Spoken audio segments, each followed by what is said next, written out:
बिस्मिल्लाहिर्रहमानिर्रहीम। अस्सलामुअलैकुम। मैं हूं असद और आप देख रहे हैं असद इलेक्ट्रिकल।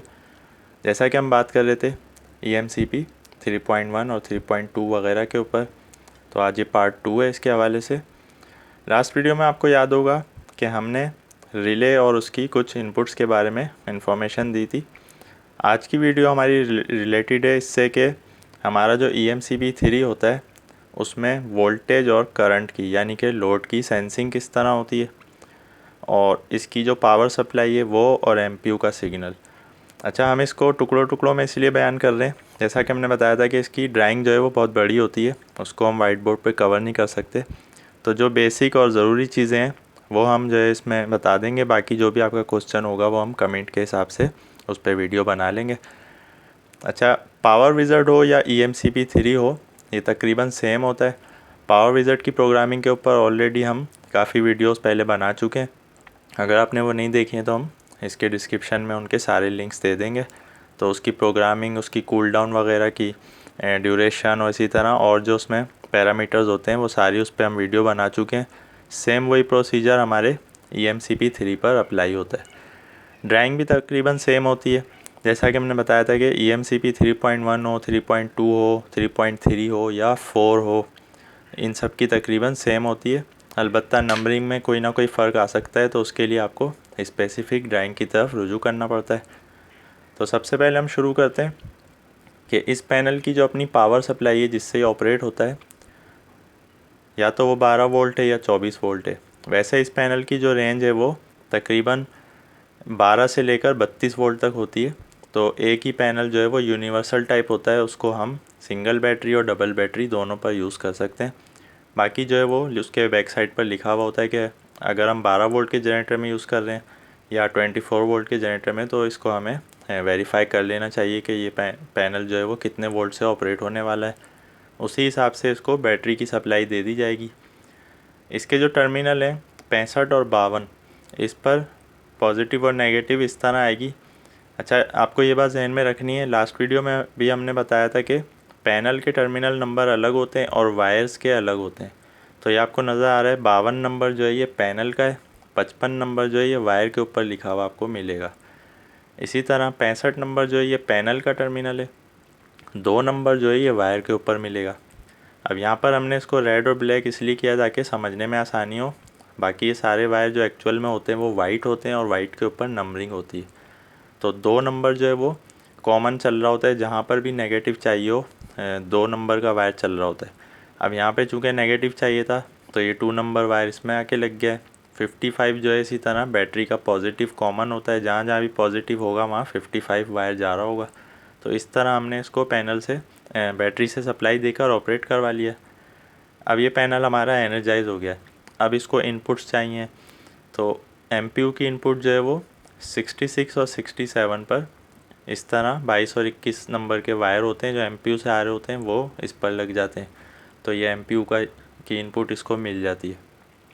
अब हम बात कर रहे हैं कि हमारे जो 3 फेजेज़ हैं, चूँकि हमारे जनरेटर में 3 फेज़ 4 वायर सिस्टम होता है, L1, L2, L3 और न्यूट्रल। तो रेड, येलो, ब्लू और ब्लैक। यहाँ पर येलो की जगह हम ग्रीन यूज़ करते हैं, जैसा कि हमने पहले ही बताया था कि येलो में हमारे पास मार्कर नहीं है। तो रेड, येलो, ब्लू, न्यूट्रल, इसी तरह ये 3 फेज़ 4 वायर सिस्टम हो जाता है। अब सबसे पहले हम देखेंगे कि वोल्टेज किस तरह सेंस कर रहा है। तो यहाँ पर आप देख सकते हैं कि सिर्फ आपको फ्यूजेस नज़र आ रहे हैं, यहाँ पर कोई PT नहीं है। PT की रिक्वायरमेंट वहाँ होती है जहाँ पर हमें वोल्टेज को स्टेप डाउन करना हो। अब यहाँ पर जो बस बार पर हमारे 400 वोल्ट चल रहे हैं लाइन वोल्टेज की अगर हम बात करें, और इसी तरह अगर हम फेज़ वोल्टेज की बात करेंगे red to neutral, yellow to neutral या ब्लू टू न्यूट्रल, तो वो 230 होंगे। तो पैनल को ये वोल्टेज डायरेक्ट दे दी जाते हैं, अलबत्ता इसके दरमियान में फ्यूज़ लगा लिया जाता है 3 फेजेस के सीरीज़ में, ताकि पैनल हमारा सेफ़ रहे किसी भी फॉल्ट की सूरत में। अब रेड वायर से हमने जो हमारी बस बार है जनरेटर की, वहाँ से हमने कंट्रोल वायर लिया रेड और फ्यूज़ के थ्रू हमने पैनल में दे दिया। इसी तरह येलो, ब्लू और न्यूट्रल, चूँकि न्यूट्रल में करंट फ्लो नहीं होता है इसलिए इसमें फ्यूज़ की ज़रूरत नहीं होती, तो इसका 5 नंबर टर्मिनल होता है। तो ये कॉमन वायर हमने यहाँ पर कनेक्ट कर दिया है। अभी जो EMCP 3 के अंदर नंबरिंग है टर्मिनल्स की वो इस तरह है 13, 11, 9 रेड, येलो, ब्लू और 7 जो है वो हमारा न्यूट्रल है। अच्छा, ये तो थे इसके टर्मिनल के नंबर। अब वायर्स के अपने नंबर होते हैं, आप देख सकते हैं 108, 109, 110 और न्यूट्रल जो है 101 है।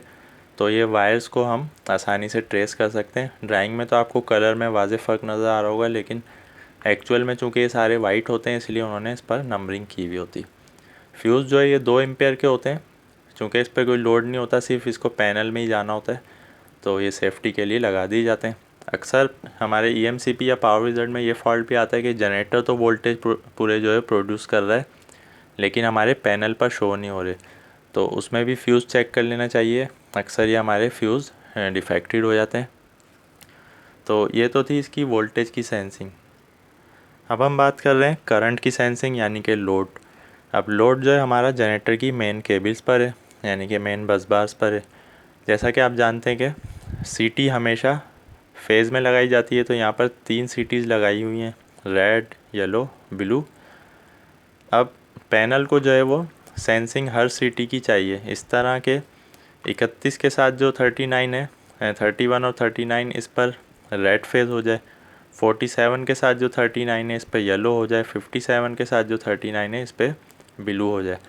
तो अब हम क्या करते हैं कि सीटीज़ के एक साइड से जो टर्मिनल्स हैं उनको शॉर्ट करके एक ही वायर लेकर आ जाते हैं जो कि 50 नंबर का है, और ये सीधा हमारे 39 में आ जाता है।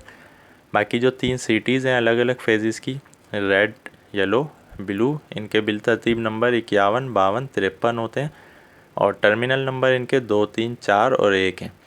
अच्छा, ये टर्मिनल नंबर अलग हैं, वायर नंबर अलग हैं, और फिर हमारे पैनल के टर्मिनल नंबर अलग हैं। तो ये इंजन टू इंजन चेंज हो सकते हैं।